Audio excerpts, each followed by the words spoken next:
Okay.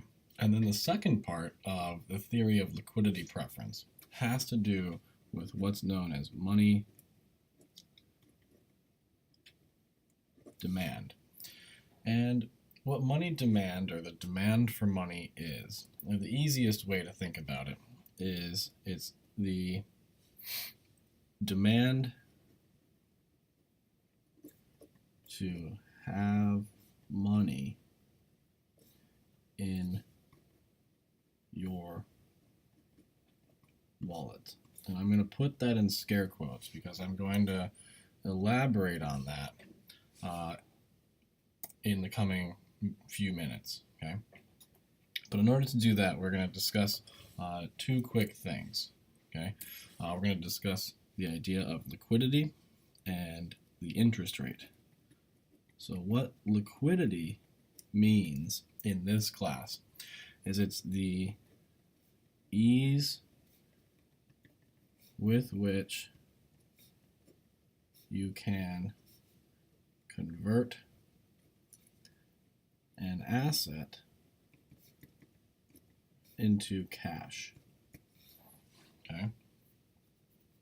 And so the most liquid thing would be cash, right, or money. So money is the most liquid thing or asset. Okay, so money is extremely liquid. You can spend it very quickly, right? You just go into the store and you can spend your money.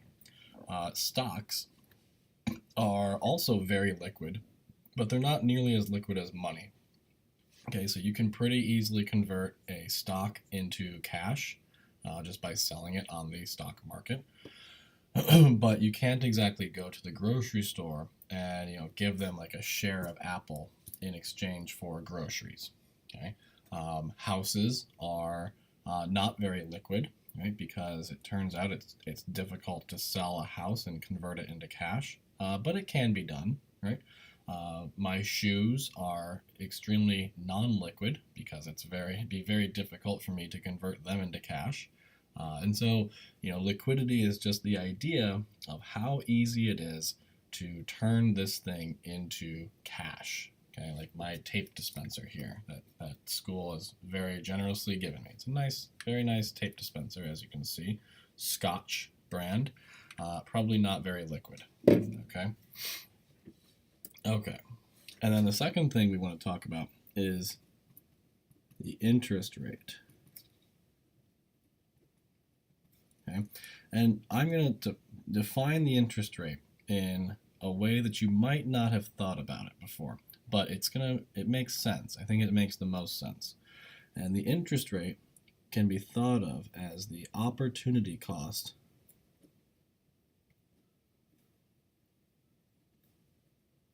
of money. Okay. And what do I mean by that? To say that the interest rate is the opportunity cost of money. Okay? And what this means is that what the interest rate is whenever you have money in your wallet or you have cash in your hand, that money is not earning interest for you, right? It's just sitting there doing nothing. Okay? And what that means is that by holding it in your hand, by having the money with you at this moment, you are giving up the interest that you could have earned on that money. Okay. Now, if the interest rate is very high, what do you want to do? Do you want to have the money in your hand, or do you want to have it in some sort of an investment where it's earning interest, right?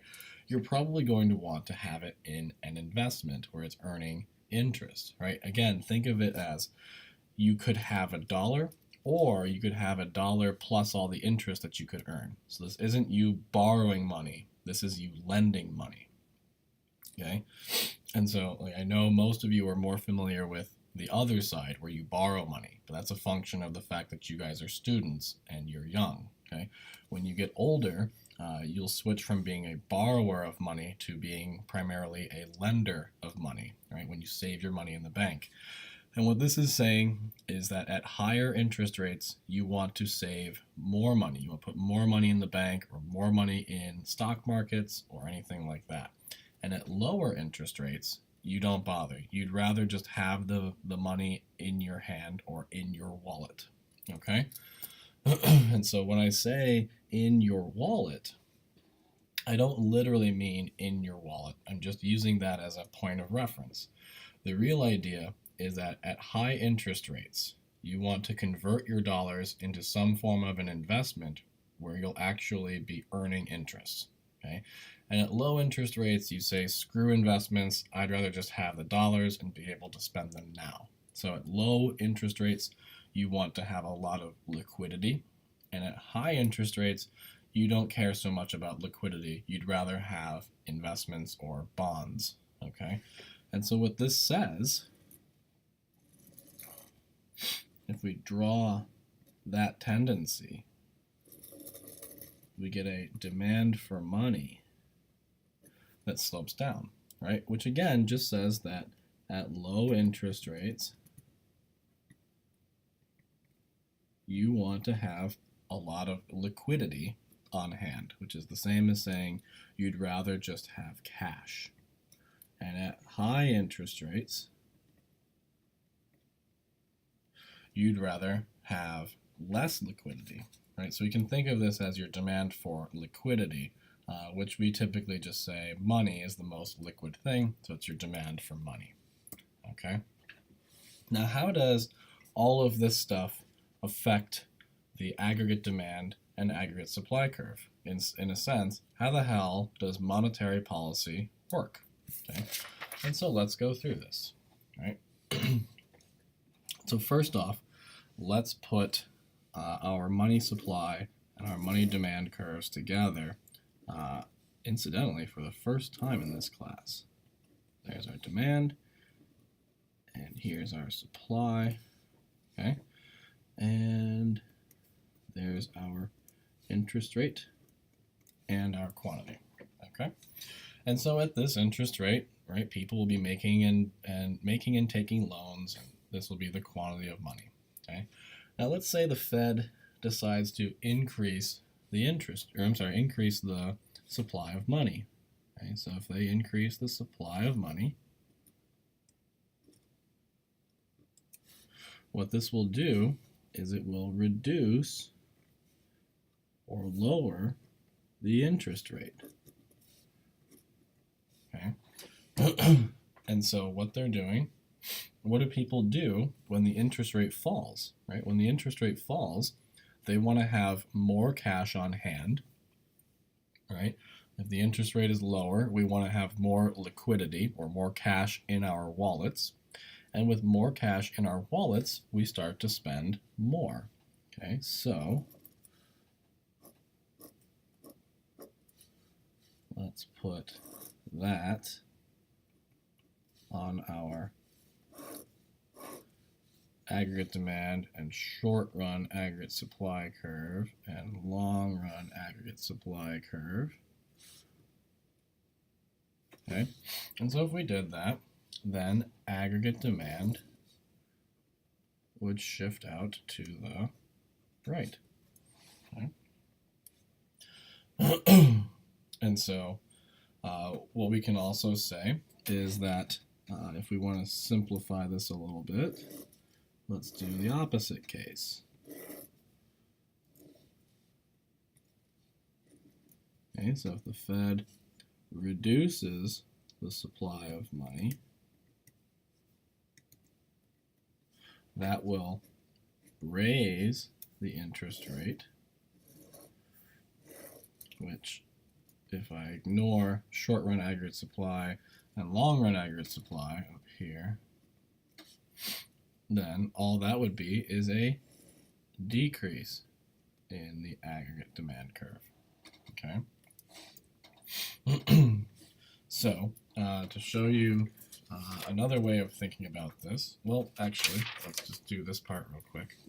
So what we have are two different effects of monetary policy, right? If the Fed increases the money supply, that will increase aggregate demand. And if they decrease the money supply, that will decrease aggregate demand. And so this up here is expansionary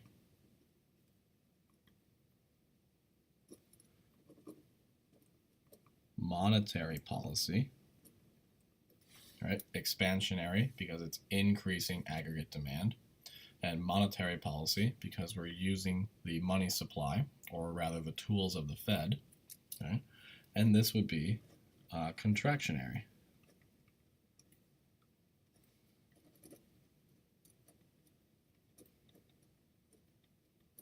Right? Contractionary because it's reducing aggregate demand, and monetary policy again because we're using the tools of the Fed. Okay? So another way to think through this is to say that expansionary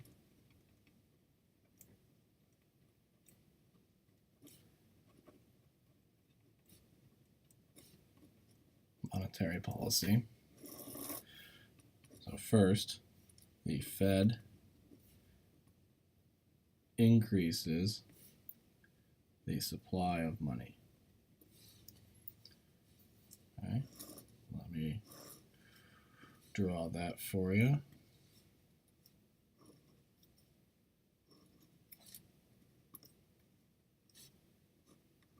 Okay, so that's 1. Okay, and we have our demand.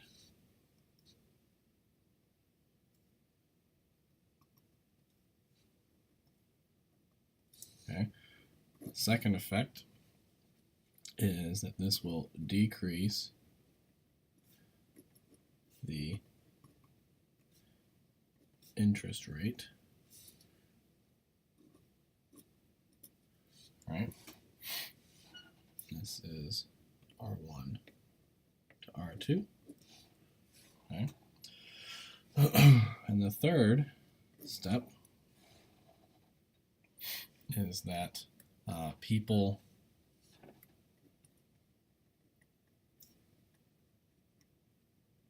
increase consumption and investment. Right? We increase consumption because we're going to have more cash on hand, but investment also increases because the interest rate lowered, which means that firms and you guys can now borrow money at a lower interest rate, and so you increase your borrowing. Okay? And so people increase consumption and investment, which in turn we illustrate as an increase in AD from AD1 to AD2, right?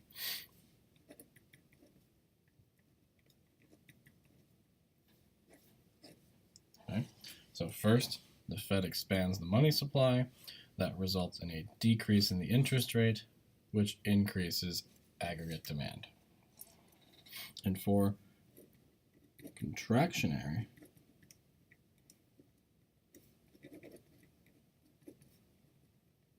monetary policy, first, the Fed decreases the supply of money.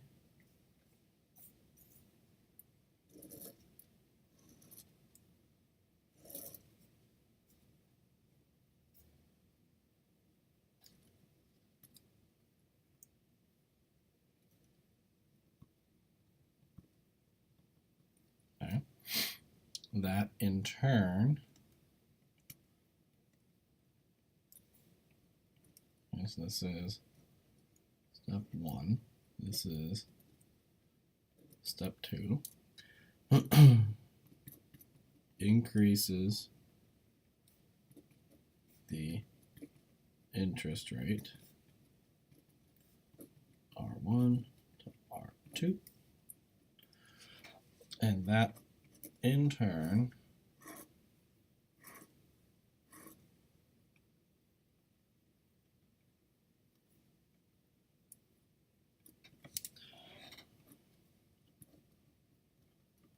decreases aggregate demand 81 to 82. Okay, and so there, right, we have sort of the basic idea of expansionary and contractionary monetary policy. Okay, and so that is the second tool of aggregate demand management in a nutshell. Okay, so the first one was fiscal policy, and the second one is monetary policy, right? We are managing the level of aggregate demand.